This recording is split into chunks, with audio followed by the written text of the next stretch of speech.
రామాయణం గురించి చెప్పాలనుకుంటారు, తెలియాలని యూత్కి అనుకుంటారు. ఇప్పుడు ప్రజెంట్ యూత్ ఎక్కడ ఏదైనా గొడవ, ఏదైనా మతం గురించి ఏదైనా జరిగినా కానీ, ఏం జరిగినా కానీ జై శ్రీరామ్ అనేది ఒకటి వినపడుతూ ఉంటుంది. జై శ్రీరామ్ అనే ఒక పదం ఒక వాడుతారు, కానీ రాముడి గురించి వాళ్ళు తెలుసుకుంటారా, వాళ్ళు ఎంతవరకు ఆచరణ పెడుతున్నారు? రెండు విధాలండి ఇక్కడ మనం ఆలోచిద్దాం. ఒకటి, మీరు అన్నట్టు ఆచరణలోకి వెళ్ళాలంటే వెళ్ళాలి. కానీ మీరు చిన్న పిల్లల్లా ఉన్నారు, అప్పుడు అమ్మాని పిలిచుంటారు, నేను అమ్మాని పిలిచుంటాను. కానీ అమ్మాని నాకు తెలిసి పిలిచానా, తెలియకుండా పిలిచాను? తెలియకుండానే పిలిచాను. కానీ నేను అమ్మాని తెలియకుండా పిలిచిన అమ్మ నా దగ్గరికి వచ్చి ఆహారం పెట్టిందా లేదా? సో జై శ్రీరామ్ అని తెలిసి పిలిచినా తెలియక పిలిచినా కానీ అది ఇవ్వాల్సిన బలాన్ని, బాధ్యతని, మనకి ఇవ్వాల్సిన దిశానిర్దేశాన్ని తప్పకుండా ఇస్తుంది. సో జై శ్రీరామ్ అనేది ఒక గొప్ప పదం, ఒక నినాదం. ఇప్పుడు ఈ రోజుల్లో జై శ్రీరామ్ అంటే, ఒకప్పుడు ఒక స్థితి ఉండేది ఏంటంటే జై శ్రీరామ్ అంటే భయపడేవాళ్ళు. ఈ రోజు గర్వపడాల్సిన విషయం ఏంటంటే అందరూ రోడ్డు మీదకి వచ్చి జై శ్రీరామ్ అని గర్వంగా గుండెలు కొట్టుకొని మరీ చెప్తున్నారు. అది గర్వించాల్సిన విషయం మొదటి. రెండోది, జై శ్రీరామ్ అని శ్రీరాముడి యొక్క గుణాన్ని తెలుసుకొని ఆచరించిన తర్వాతే అనాల్సిన అవసరం లేదు. ఎందుకంటే అమ్మ తత్వము, నాన్న తత్వము తెలిసిన తర్వాతే పిలవాల్సిన అవసరం లేదు. తెలిసి పిలిచినా తెలియక పిలిచినా ఆ తత్వము మనకు మంచి చేస్తూనే ఉంటుంది. సో జై శ్రీరామ్ అని వాక్కుతో అన్నా కానీ ఎటువంటి ఇబ్బంది లేదు. మూడవ అంశం మీరు అన్నట్టు, ఎస్ జై శ్రీరామ్, మరి రాముడి విలువల్ని చేయాలి కదా. ఎస్, రాముడి మాటను పలకటం వరకే పరిమితం అవ్వకుండా ఆచరణ దాకా తీసుకువెళ్ళేటట్టు మనం చేయాలి. నేను అనేది ఏంటంటే, ఒక పిల్లాడికి ఏంటి అవసరం అన్నది తెలియదు వాడికి. పిల్లాడికి అది పిస్తా పప్పు తినాలా, పప్పన్నం తినాలా, లేకపోతే చారన్నం తినాలా, లేకపోతే ఒక చిప్స్ ప్యాకెట్ తినాలా అనేది వాళ్ళకి తెలియదు. తల్లిదండ్రులు నేర్పించేదాన్ని బట్టే కదా ఉంటుంది.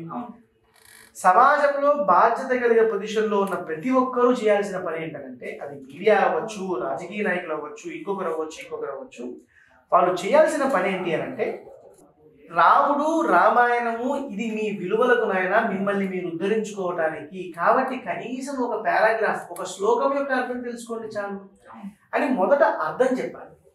దాన్ని ఆచరించే మార్గం చూపించాలి, ఆ వ్యవస్థని నడపాలి, దానికి ఎంకరేజ్మెంట్ ఇవ్వాలి. అంటే ఇదంతా ఏంటంటే ఏదో ఒక రాత్రి జరిగిపోయింది కాదు. మీరు అన్నట్టు యువత అని అంటున్నారు, కేవలం యువతే కాదు, చాలా మంది పెద్దవాళ్ళు కూడా జై శ్రీరామ్ అంటారు, కానీ వాళ్ళకి అర్థం తెలియదు. చిన్నపిల్లలు జై శ్రీరామ్ అంటారు, వాళ్ళకి అర్థం తెలియదు. జై శ్రీరామ్ అంటే, శ్రీరామ్ అంటే ఏంటి? రామ అని అంటే ప్రపంచంలో ఆనందం తానైన వాడు, ఆశ్రయిస్తే ఆనందాన్ని నీకు అందించిన వాడు ఎవడైతే ఉన్నాడో వాడు రాముడు. శ్రీరామ అంటే, శ్రీ అని అంటే అమ్మ,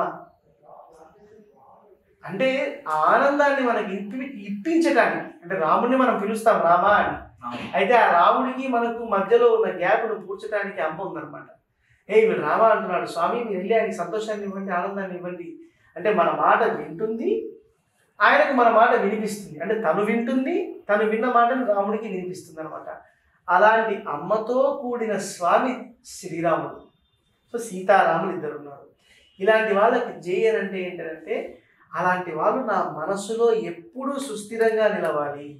రామ రాజ్యాన్ని, రామ తత్వాన్ని, రామాయణ సారాన్ని, రామాయణ విలువలని నా మనసుకు అంటించాలి. ఇప్పుడు గంధం చెక్కను పట్టుకున్నాం, దాన్ని వదిలేసిన వెంటనే గంధం చెక్క వాసన ఇస్తుందా లేదా? ఒక గంధం చెక్క, ప్రాణం లేని గంధం చెక్క మనకు అలాంటి వాసన ఇచ్చిందంటే, సీతారాములు మన హృదయంలో నిలిచి ఉన్నారంటే ఆ మానవత్వం అనండి, దైవత్వం అనండి, రామాయణపు విలువలు అనండి మనసు కట్టవా? సో జై శ్రీరామ్ అని అంటూ ఉంటే ఈ రోజు కాకపోయినా తర్వాత అయినా ఆ విలువలు మనకు అంటుతాయి. అది ఇంకొంచెం బలోపేతం చేయడానికి, వేగవంతం చేయడానికి సమాజంలో ఉన్న మన అందరం కలిసి, పిల్లలకనండి, యువతకనండి, ఆ వ్యవస్థను మనం ఎంకరేజ్ చేయగలగాలి. ఆ ప్రయత్నమే కదా ఈరోజు మన ఇద్దరం మాట్లాడుకుంటున్నాం. మన ఇద్దరం ఎందుకు ఇంటర్వ్యూ చేస్తున్నామంటే, అలాంటి ఒక వ్యవస్థకు మనం నాంది పలకాలి. ఆ వారధి కాంక్లేవ్ అంటే ఏంటి? మనిషిని, పిల్లలని, సమాజాన్ని రామాయణపు విలువల వైపు నడిపించడానికి వేసే ముందడు. సబ్స్క్రైబ్ చేయండి. Please do subscribe to. Please like, share and subscribe to top Telugu TV. Top Telugu TV. Top Telugu TV.